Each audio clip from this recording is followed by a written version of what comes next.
All right, let's talk about debt. Specifically, let's talk about getting out of it.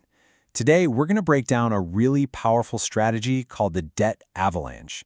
If you feel like you need a clear, logical plan to finally take control of your finances, this is for you. So let's dive right in. Does this feel familiar?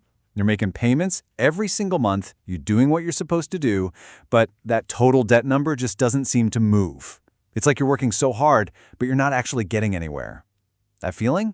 It's called the debt treadmill. And trust me, you are not alone on it. And here's the thing about that treadmill. It's not an accident.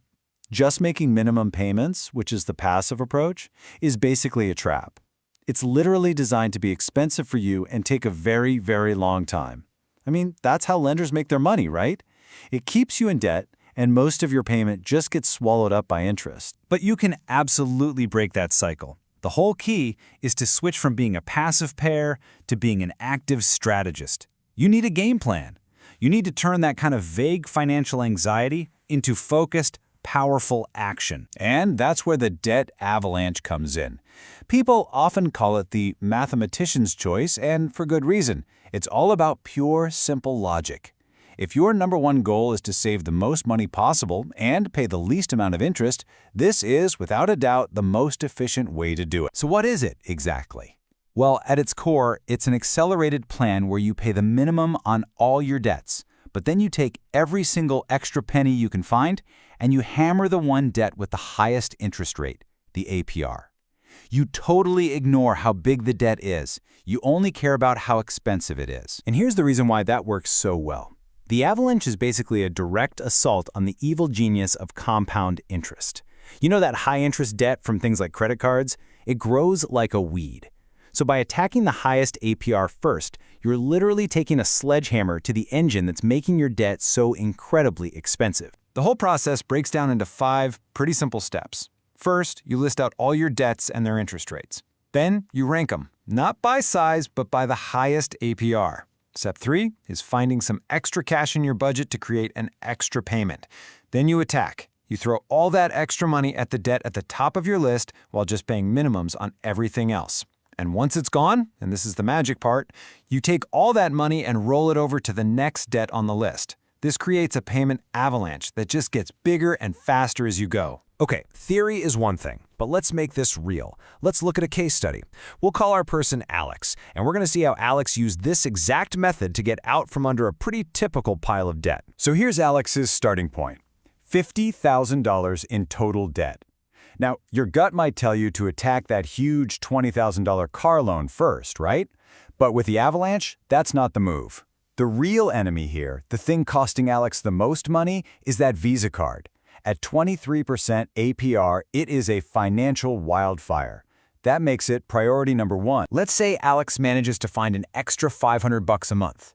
By focusing all of that on the Visa card, it's completely gone in 2 years. Now this is where the rollover effect kicks in and things get exciting. That payment now attacks the personal loan and poof, it's gone in just 6 more months. The avalanche is getting bigger. It wipes out the auto loan in another 13 months and the student loan in just 6 months after that.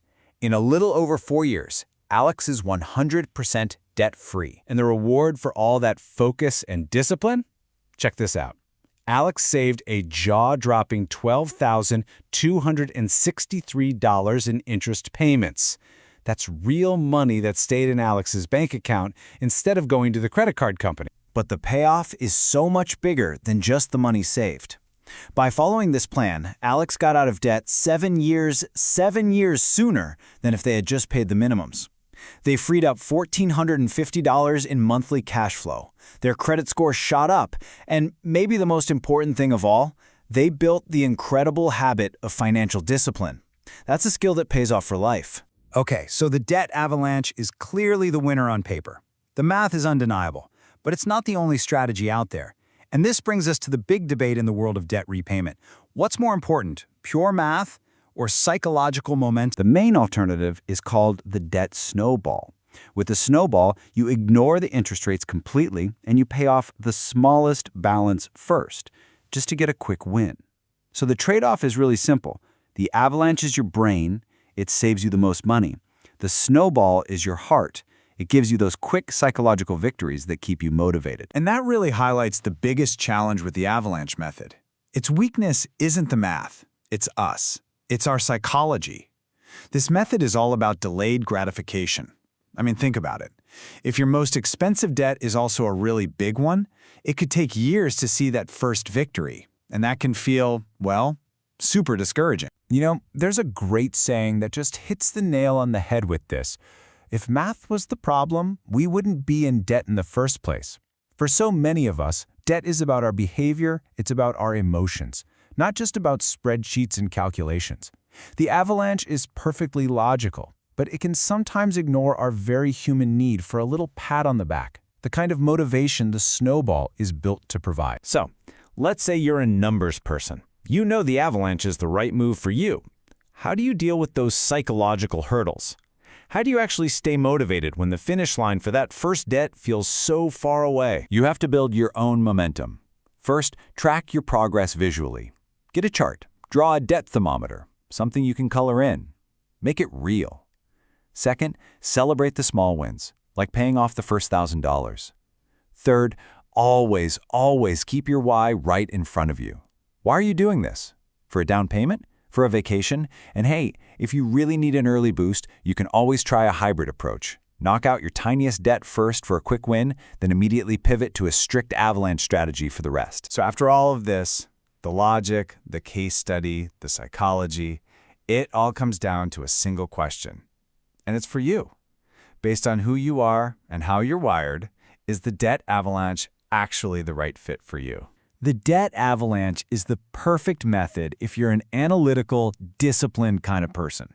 It's for people who are motivated by logic, by efficiency, and whose number one goal is to save the absolute most money. If you can stay focused on a long-term prize without needing a bunch of little wins along the way, this is definitely your strategy. But at the end of the day, this is the most important thing to remember. It doesn't matter how perfect a plan is on paper if you can't actually follow through with it. Whether you choose the avalanche or the snowball, consistency is the thing that gets you results. The best plan is and always will be the one you actually stick with. So, we've laid out the strategy for you. You have the how. The final thought I want to leave you with is about the why. Once that last payment is finally made and you have hundreds, maybe thousands of dollars freed up every single month, what are you going to do with that freedom? What goals can you finally chase? That's what this is all about. Thanks for tuning in.